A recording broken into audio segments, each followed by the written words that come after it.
Bonjour tout le monde et bienvenue sur Corinne s'éparpille. Aujourd'hui, je vais vous parler de la page blanche, du syndrome de la page blanche. On va voir qui ça concerne, les différents cas de figure qui se rattachent au syndrome de la page blanche, et je vais présenter des outils qui vont vous permettre de sortir de ce même syndrome. Moi, vous ne me verrez plus, mais vous allez m'entendre. Attaquons-nous au syndrome de la page blanche. Contrairement à ce qu'on pourrait penser, ça touche tous les artistes, que ce soit les peintres, les compositeurs et bien entendu les écrivains. La liste est bien plus longue, mais comme je ne vais m'intéresser qu'à l'écriture, je vais m'arrêter là.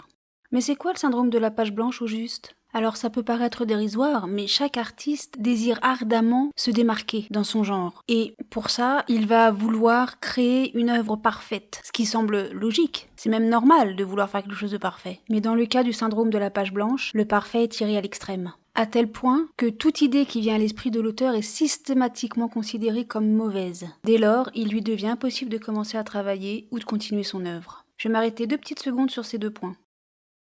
Alors là, ça va piquer un peu, mais il arrive un moment, il faut redescendre aussi. Tout d'abord, l'œuvre parfaite n'existe pas, pour la simple et bonne raison que tout est perfectible. Ensuite, parfaite pour qui ? Pour l'auteur ou pour le public ? En l'occurrence ici, le lecteur. Si c'est du point de vue du créateur, de l'auteur, alors il faut savoir que tout a déjà été créé, tout a déjà été fait. Il ne manque plus, finalement, que le point de vue de l'auteur ou du créateur. C'est ça qui peut faire toute la différence, et c'est ça qu'il faut comprendre. Si on se positionne du point de vue du lecteur, alors là, l'œuvre parfaite, c'est lui qui va décider. Il n'y a que le lecteur qui va décider si l'œuvre est parfaite. Pour certains, ce sera nul à chier, et puis pour d'autres, ce sera du pur génie. Laisse-moi te donner 2 exemples qui vont pas te faire plaisir. Le premier, ça concerne Lovecraft. Tout le monde connaît Lovecraft aujourd'hui. Son nom est associé à l'horreur. Ses écrits, notamment ceux du mythe de Cthulhu, ont influencé des auteurs partout dans le monde, et on retrouve des éléments Lovecraftiens dans des romans, des films, de la musique, des bandes dessinées, des dessins animés et des jeux vidéo. Quoi qu'il en soit, de son vivant, Lovecraft ne rencontra jamais la célébrité.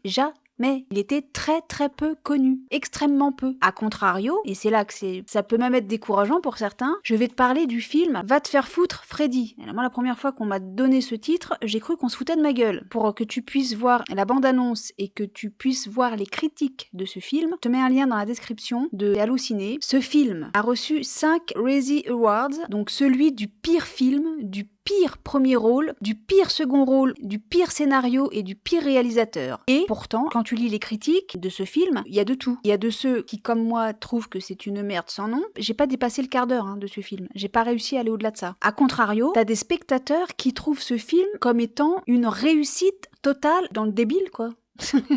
Mais ça trouve preneur. Il y a des spectateurs qui aiment ce style-là, ce type de film-là. Pourquoi pas ? Pourquoi pas ? Parce que toutes les idées sont bonnes. Preuve en est encore avec ce film. Et à contrario, Lovecraft, qui était un auteur brillantissime, de son vivant, n'a pas connu la célébrité. C'est pas toi qui vas décider. C'est pas toi qui vas décider de ça. Donc te prive pas de faire ce qui te plaît, ce dont tu as envie. Ne te prive pas, jamais. Parce que tu peux pas savoir à l'avance l'accueil qui sera réservé à ton travail. Revenons à notre première page.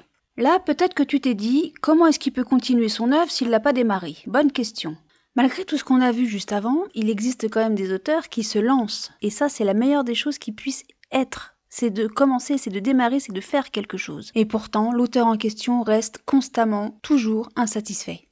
Alors je sais pas comment ça se passe pour les autres disciplines, mais pour l'écriture d'un livre, je sais que arrive un moment où l'auteur se dit c'est vraiment mauvais, je sais pas où vont mes personnages, je sais pas où va l'histoire, je sais plus comment me sortir de là où je suis. Cette situation arrive à de nombreux auteurs, mais là je rappelle que nous parlons des auteurs qui ont le syndrome de la page blanche, c'est-à-dire qui recherchent absolument l'œuvre parfaite. Idéal. Et pour qui tout est exacerbé, tout est sujet dans le travail à frustration, sans prise de recul. Pour terminer, voyons les conséquences de ce syndrome. Tout ce que j'ai expliqué avant dure dans le temps, l'auteur abandonne son projet et, malheureusement, il peut tomber dans la dépression et avec elle vient la perte de confiance en soi. C'est pas quelque chose qu'il faut prendre à la légère. C'est pour ça que je dis qu'il faut prendre du recul et je vais même aller un peu plus loin que ça.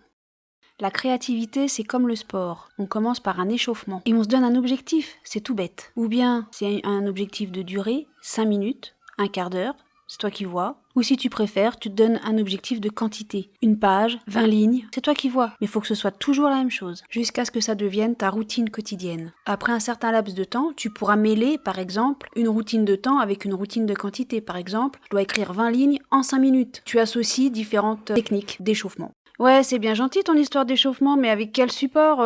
Comment je le fais, mon échauffement?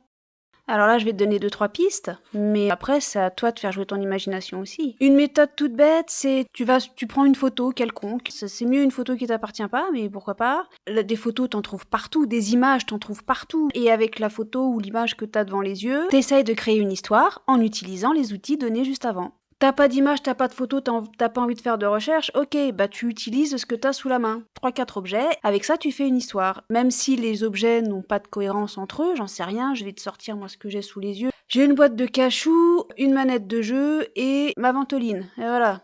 Invente une histoire avec ça. C'est faisable, c'est le but de l'exercice. Après, tu regardes par la fenêtre, il se passe quelque chose, il y a personne, il y a un chien, il y a un chat, il y a des passants, il y a des enfants, je sais pas. Et en fonction de ce que tu vois, bah ma foi, tu inventes une histoire. Et tu fais ça tous les jours. Alors bien sûr, là on te demande pas d'écrire un prix Nobel avec ça c'est juste pour t'échauffer. Je veux dire, si t'as choisi d'écrire pendant 5 minutes, si au bout de tes 5 minutes ta phrase elle est pas terminée, on s'en fout. Après si c'est du n'importe quoi, ça ressemble à rien, on s'en fout. Le but du jeu là, c'est pas de faire quelque chose qui soit vendable. C'est pas fait pour le public, c'est fait pour t'échauffer. Après si pareil, si t'as plutôt choisi d'écrire une page, mais si ton histoire est pas clôturée, s'il y a pas de fin, si ça ressemble à rien, ça ni queue ni tête, on s'en fout. Le but là, c'est pas de faire quelque chose de bien ni de bon, c'est quelque chose pour réveiller la créativité. C'est aussi bête que ça. Par exemple, moi, l'exemple avec ma ventoline, mes cachous et ma manette de jeu. On peut parfaitement dire, j'étais en train de jouer la manette dans les mains et au lieu de prendre un cachou, j'ai pris une bouffée de ventoline. Bon, alors, tu me diras, ça dure pas 5 minutes et ça fait pas une page, mais c'est pour donner un exemple. Tout est réalisable, tout est faisable, tout est bon. Comment remédier au syndrome de la page blanche? Eh bien oui, il y a des solutions. Faut juste un peu de travail. Tout d'abord, gardons à l'esprit que avoir peur de l'échec, c'est normal, c'est humain même. Mais ne dit-on pas qu'on apprend de nos erreurs? Aucune idée n'est stupide. Bien au contraire, elles sont toutes bonnes. Et dis-toi que, même si ça a déjà été vu et re-revu, dans ce que tu écriras, il y aura ton style, ta personnalité, ton point de vue. Et c'est ce qui fera toute la différence. C'est ce qui fera que c'est ton œuvre. Bien, maintenant que tu as échauffé ta créativité, voyons les différents cas de figure du syndrome de la page blanche et les outils qui vont t'aider à en sortir. Je vais commencer par lister les différents cas de figure les plus récurrents. J'en ai vu 5. Si toi, de ton côté, tu en vois d'autres, n'hésite surtout pas à m'en faire part dans les commentaires et on verra si je peux t'aider. Ensuite, je vais les reprendre un par un et je vais te donner les outils les plus à même de pouvoir t'aider à vaincre le cas de figure dans lequel tu te trouves. Premier cas de figure, je n'ai pas d'idée. Dans le cas de l'insatisfaction permanente. Tout ce que je fais est nul. Je n'avance plus. C'est le cas du blocage. Dans le cas, je n'arrive pas à sortir mon ou mes personnages du paquet de nœuds dans lequel je le ou les ai mis. Et enfin, je n'ai pas d'idée du tout, on y reviendra un peu plus tard également. Pour tous ces différents cas de figure, il existe des outils, des solutions pour s'en sortir, pour écrire et pour avancer et pour continuer son histoire. Petit aparté, vous allez certainement entendre les cris des enfants qui jouent dans la cour de récréation en face de chez moi. Donc, aucune de mes idées ne me satisfait. L'excellente nouvelle là-dedans, c'est que j'ai plein d'idées. Et ça, on peut en faire quelque chose. Comme par exemple, regrouper différentes d'entre elles, les mêler les unes avec les autres, et inventer un monde, pourquoi pas, et créer, du coup, quelque chose d'absolument extraordinaire. Et si tu prenais l'une de ces idées et que tu l'écrivais, ou en tout cas tu te projettes de l'écrire sous un nom de plume. Si tu t'appelles Durand Dupont, eh ben tu écris sous le nom de machin truc. Peut-être que ça va te libérer l'esprit et du coup tu te sentiras plus à l'aise pour écrire cette idée qui manque de génie selon toi. Je pense que tu réussiras à faire quelque chose d'absolument génial. Tout ce que je fais est nul. Bah voyons. Alors là, on arrête d'écouter la petite voix intérieure qui nous dit des choses désagréables, on bombe le torse, on relève le museau et on avance. Le conseil que je vais donner là, il est valable durant toutes les étapes de l'écriture, mais il l'est encore plus au moment où on se trouve archi nul. Il faut se trouver un partenaire d'écriture. Alors ça se fait pas à la légère, il faut trouver quelqu'un en qui vous ayez confiance, quelqu'un qui vous connaît vraiment parfaitement et qui surtout soit en mesure de vous dire très honnêtement ce qu'il pense de votre travail, avec objectivité toujours. Et ce partenaire d'écriture, il doit être en mesure d'être en attente de votre travail. Chaque fin de semaine, chaque vendredi par exemple, j'attends la suite de ton histoire. C'est comme une sorte un contrat oral, un contrat tacite qui dirait que toutes les semaines, j'attends la suite de de ton histoire et toutes les semaines, vous devez lui apporter la suite de votre histoire. Vous avez dû écrire pendant une semaine pour pouvoir fournir le résultat de votre travail à votre partenaire d'écriture. Et bien sûr, il faut que ce soit argumenté. On ne dit pas oh, c'est nul, j'aime pas. Oui, mais ça suffit pas. Il faut vraiment aller dans le fond du truc. C'est un partage. Et quand on a trouvé un partenaire d'écriture avec qui on s'entend très bien, avec qui tout se passe bien, je peux vous assurer qu'on avance à une rapidité incroyable. Il n'y a pas mieux que ça que le partenaire d'écriture. Alors il y a des groupes d'auteurs, je crois qu'on peut trouver ça sur Facebook. On peut aussi également trouver un partenaire d'écriture dans un forum d'écriture. Alors après, il faut instaurer un climat de confiance, vous faites pas ça avec n'importe qui non plus. Je n'avance plus, je suis bloquée. Là, on parle de blocage, manque d'inspiration. Bon, alors peut-être que c'est juste un état de fatigue, tout bêtement. Alors là, ce que je recommande, c'est premièrement de faire une pause, de se concentrer sur tout à fait autre chose. Alors faire une promenade, lire, de regarder un film, cuisiner, je sais pas, méditer, faire du yoga, faire du sport. Quelque chose qui vous vide la tête et pour lequel vous ne pensez plus à votre travail. Ça, c'est la première chose. De toute façon, il faut faire des pauses, très régulièrement.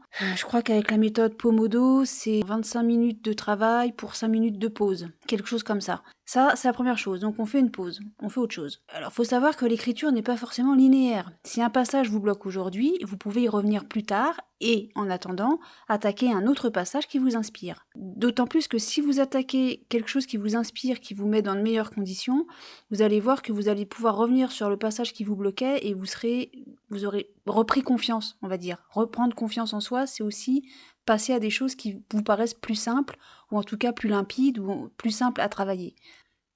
Une autre astuce éventuelle que vous pouvez faire, c'est quand vous êtes à fond dans votre truc. Là, vous êtes lancé, vous êtes très inspiré sur ce que vous faites, sur le travail que vous êtes en train d'effectuer, eh bien stop, arrêtez. Arrêtez au milieu d'une phrase ou au milieu d'une idée que vous êtes en train de créer, et vous y reviendrez le lendemain.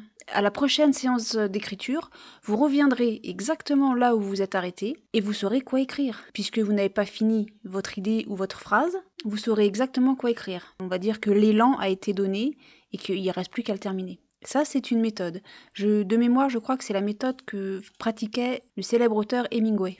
Je n'arrive pas à sortir mes personnages du paquet de nœuds dans lequel je les ai mis. On va commencer déjà par se pencher sur l'élément qui vous bloque. Qu'est-ce qui fait que vous vous sentez coincé ? Vous allez réfléchir à ça et vous allez vous rendre compte que peut-être qu'il suffit simplement de modifier cet élément qui vous coince, quitte à revoir une partie de l'histoire pour pouvoir avancer. Alors là, c'est vrai que c'est très frustrant parce que parfois on se dit « Ah mais non, mais ça, moi je veux le garder. » Oui, mais on veut le garder, mais il n'empêche que on n'arrive pas à avancer. Donc peut-être que cet élément-là, il est peut-être très important, mais peut-être qu'il n'est pas bien placé. Peut-être qu'il faut revoir en arrière aussi dans l'histoire. Qu'est-ce qui fait qu'on en arrive là dans ce moment de l'histoire ? Il faut déjà comprendre ce qui bloque, pourquoi ça bloque et à partir de quand ça bloque. Et qu'est-ce que je peux faire pour débloquer la situation. Et ça m'amène tout ça à dire que dans l'écriture, mais ça je crois que c'est comme dans tout, il faut préparer son travail en amont. Ça veut dire que tout doit être pensé avant d'entamer ne serait-ce que l'écriture de son histoire. Il faut déjà avoir mis sur papier toutes les idées qui nous viennent en tête. Il n'y a pas photo, il faut commencer par ça, faire un plan, faire une structure de l'histoire. Je vous assure que c'est une réalité. Si vous avez pensé à tout, absolument tout, avant d'écrire, c'est-à-dire que vous faites ça sous forme de post-it, sous forme de tableau Excel, pour préparer son travail avant d'entamer la phase d'écriture. C'est pas la peine de se lancer corps et âme dans l'écriture si vous n'avez rien travaillé avant, parce que sinon vous allez rencontrer tous les problèmes qu'on a vus précédemment. Alors, à quoi ça va vous servir de préparer ? Vous dites, ouais, mais non, mais moi j'ai pas besoin de ça, machin. Oui, mais si. Parce que grâce à ça, vous serez plus bloqué dans un passage de votre histoire, puisque vous aurez déjà tout pensé au préalable. Alors après, peut-être qu'effectivement, il y a un passage où vous serez moins à l'aise et vous allez y aller à reculons sur ce passage-là. Ok, là, on fait une pause, on passe à un passage plus simple, etc. Mais en tout cas, vous saurez quoi écrire, puisque tout aura été vu là. Vous saurez exactement ce qui se passe et où ça m'emmène à la fin. Ensuite, je n'arrive pas à sortir mon ou mes personnages du paquet de nœuds dans lequel je les ai mis. Si tout a été travaillé avant, vous rencontrerez pas ce problème-là. Et à partir du moment où vous ouvrez une porte, il faut savoir qu'il faut la refermer. Et entre le moment où vous l'avez ouvert et le moment où vous l'avez fermé, il s'est passé quelque chose. À partir du moment où vous avez réussi à faire ça dans votre plan, dans votre structure, vous rencontrez pas le problème du paquet de nœuds dans lequel vous n'arrivez pas à vous sortir. Alors, si vous n'êtes pas à l'aise avec les termes plan et structure, laissez-moi vous donner une référence, c'est la méthode Godefroy. Ce sont des livres, vous avez le choix entre brochet et e-book. Je vous mets toutes les références dans la barre de description. Ces deux livres, Comment structurer vos romans à succès et Comment écrire des romans à succès, ça ouvre très grand la méthodologie sur comment réussir à structurer son bouquin, quoi. C'est vraiment rempli de bons conseils, ça aide énormément. Vraiment, je vous invite à vous procurer ces deux livres, ou au moins l'un des deux, et vous allez voir, ça va vous changer la vie. Voilà pour les outils. Allez, on résume tout ça. On prépare son travail en amont avec un plan, une structure, avant d'entamer le premier jet. Le premier jet n'est que le premier brouillon de l'histoire finale. Je peux pas dire mieux, je peux pas dire plus. Votre premier jet, vous allez le travailler, le retravailler, le voir, le revoir, le re-revoir, le re-revoir jusqu'à la version finale. Trouvez-vous un partenaire d'écriture. Souvenez-vous que l'écriture n'est pas linéaire, qu'il faut s'attaquer aux passages qui vous inspirent à l'instant T si vous sentez que vous êtes bloqué. Arrêtez les séances d'écriture au milieu d'une phrase ou d'une idée. Aérez-vous la tête. Ce que je n'ai pas dit, mais c'est essentiel. Avant d'entamer une séance d'écriture, coupez toute source de distraction, que ce soit la télé, le portable, les réseaux sociaux, je sais pas quoi, internet, j'en sais rien. Coupez tout ce qui va vous distraire. Et enfin, surtout, n'oubliez pas que toutes les idées sont bonnes et que le seul moyen de s'améliorer, c'est d'écrire, écrire, écrire. Eh dis donc Coco, t'en as pas oublié un là? Je n'ai pas d'idée du tout, ça donne quoi ça? Ouais. Alors je l'ai pas oublié, loin de là, c'est juste que il existe bien plusieurs méthodes pour sortir de ce néant-là. Je vais parler de l'une d'entre elles, je vais même créer une histoire avec vous.